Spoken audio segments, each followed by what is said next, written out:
ওমরে ফারুক সাধারণ কোন সাহাবী ছিলেন না, তিনি এমন সাহাবী ছিলেন, বিশ্বনবী সাল্লাল্লাহু আলাইহি ওয়াসাল্লাম বলেছেন আমার পরে কোনো নবীও নাই, রাসূলও নাই, তবে আমার পরে যদি কেউ নবী হতো আমার ওমর নবী হয়ে যেত।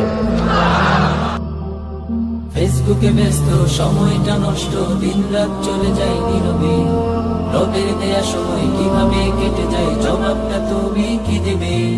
ফেসবুকে ব্যস্ত সময়টা নষ্ট, দিন রাত চলে যায় নীরবে, রবের দেয়া সময় কিভাবে কেটে যায় জবাবটা তুমি কি দেবে? জবাবটা তুমি কি দেবে? আহারে ভাতিজা মোবাইলে করে যা মেজাজটা চলে যায় চরমে, চাচাও কম নয় মোবাইলে ঢুকে রই মুরব্বি বিষয়ে যাই শরমে। যাকে বিয়ে করবেন তাকে যদি আপনার মায়া না লাগে, ভালো না লাগে, ভালোবাসাটা ফিল না হয়, তাহলে তো আপনি তাকে বিয়ে করবেন কি করে?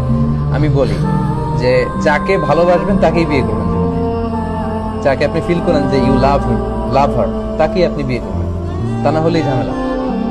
ভালোবাসাটা ফিল না করলে বিয়ে করা যাবে না। ঘটনা এখানে শেষও নেই, আসল ঘটনা সামনে। যদি তোমরা কেউ কাউকে প্রপোজ করো, তখন যদি ওই মেয়ের কিছু অংশ, তার চেহারা, তার শরীর, তার দেহ সব মিলে তাকে দেখে এমন কিছু দেখে নেওয়া যায় যেটা তোমাকে তাকে বিয়ে করার প্রতি উদ্বুদ্ধ করবে, সেজন্য এটা করে। এই হাদিস শুনে জাদা আবু দাউদ উনি অতিরিক্ত বর্ণনা করেন যে কলা জাবের বলল ফা খতাবতু জারিয়াতান, এরপর একটা মেয়েকে আমি প্রপোজ করলাম, ফা কুনতু আতাখাব্বাউ লাহা, এরপর প্রপোজ করার পর থেকে আমি তার জন্য লুকিয়ে লুকিয়ে তার দেখতাম। আল্লাহ রাসূলের সাহাবী।